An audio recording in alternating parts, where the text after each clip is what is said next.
Assalamualaikum warahmatullahi wabarakatuh. Saya dengan kelompok saya ingin mempresentasikan hasil diskusi kami tentang database. Yang pertama, apa itu database? Database adalah kumpulan file-file yang mempunyai kaitan antara satu file dengan file yang lain sehingga membentuk suatu bangunan data untuk menginformasikan suatu perusahaan, instansi dalam batasan tertentu. Selanjutnya untuk jenis-jenis dan fungsi database. Yang pertama, untuk fungsi database, operasional database. Operasional database memiliki fungsi suatu tempat sebagai suatu tempat untuk mengelola data dinamis secara real time. Dan yang kedua, database warehouse merupakan sistem basis data yang digunakan untuk melakukan pelaporan dan analisis data. Untuk yang ketiga, distribute database merupakan suatu basis data dengan perangkat yang penyimpanannya tidak terpasang pada sebuah perangkat komputer maupun sejenisnya. Dan yang keempat, relational database. Basis data relasional adalah basis data yang mengorganisir berdasarkan pada model hubungan data. Dan yang terakhir, yang kelima, end user database. SQLite merupakan sistem manajemen basis data yang terdapat pada library pemrograman C yang berbeda dari sistem lainnya. Kegunaan database. Yang pertama, kegunaan dari database adalah redundasi dan inkonsistensi data. Yang kedua, kesulitan pengaksesan data. Yang ketiga, isolasi data untuk standarisasi. Yang keempat, multiple user atau banyak pemakai. Yang kelima, masalah keamanan atau security. Dan yang keenam, masalah integrasi atau kesatuan. Dan yang terakhir, masalah data independen atau kebebasan data. Pengguna database. 1. Database Manager.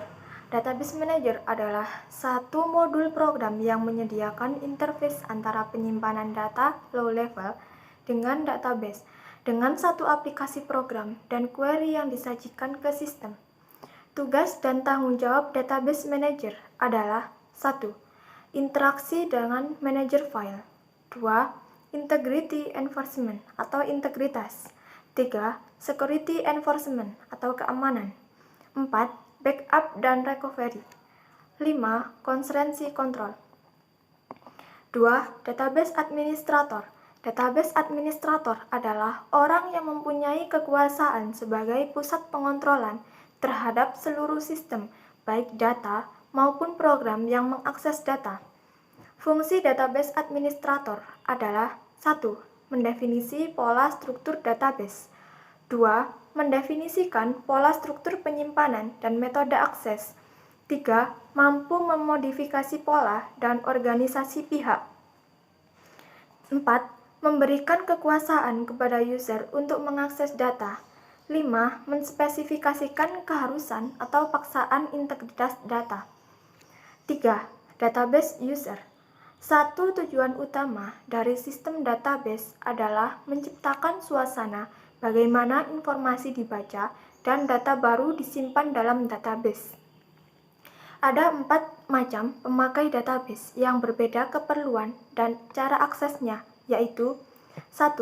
Programmer aplikasi atau PA adalah profesional komputer yang berinteraksi dengan sistem lewat DML yang dibuat dengan bahasa C. Program yang dibuat disebut sebagai program aplikasi, misalnya untuk perbankan, administrasi akuntansi, dan lain-lain. 2. Casual user. Sepintas lalu, tidak tetap.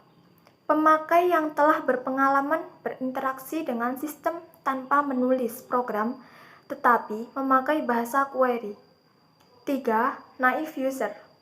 Pemakai yang tidak berpengalaman berinteraksi dengan sistem tanpa menulis program, tinggal menjalankan satu menu dan memilih proses yang telah ada atau telah dibuat. 4. Spesialis user, pemakai khusus yang menuliskan aplikasi database tidak dalam kerangka data processing yang tradisional. Dan yang terakhir yakni perancangan database. Merancang database merupakan suatu hal yang sangat penting. Kesulitan utama dalam merancang database adalah bagaimana merancang sehingga dapat memuaskan keperluan saat ini dan masa yang mendatang. Yang pertama yaitu merancang model konseptual database. Tugas database administrator adalah merancang model konseptual database. Model konseptual bukanlah pendekatan proses informasi seorang programmer aplikasi, tetapi merupakan kombinasi beberapa cara untuk memproses data untuk beberapa aplikasi. Yang kedua, yakni teknik normalisasi. Proses normalisasi merupakan proses pengelompokan data elemen menjadi tabel-tabel yang menunjukkan entiti dan relasinya. Pada proses normalisasi selalu diuji pada beberapa kondisi. Apakah ada kesulitan pada saat menambah atau insert, menghapus, mengubah, membaca pada suatu database. Yang selanjutnya yakni file atau atribut kunci. Pada setiap file terdapat kunci dari file berupa satu file atau satu set file yang dapat mewakili rekor. Yang keempat yakni candidate key atau kunci kandidat atau kunci calon. Kunci kandidat adalah satu atribut atau satu set minimal satu atribut yang mengidentifikasikan secara unik suatu kejadian spesifik dari entiti. Satu set dari atribut menyatakan secara tidak langsung bagaimana Anda tidak dapat membuang beberapa atribut dalam set tanpa merusak kepemilikan yang unik. Yang kelima yakni primary key atau kunci primer. Primary key adalah satu atribut atau satu set minimal satu atribut yang tidak hanya mengidentifikasikan secara unik suatu kejadian spesifik, tetapi juga dapat mewakili setiap kejadian dari suatu entiti. Yang keenam yakni alternative key atau kunci alternatif.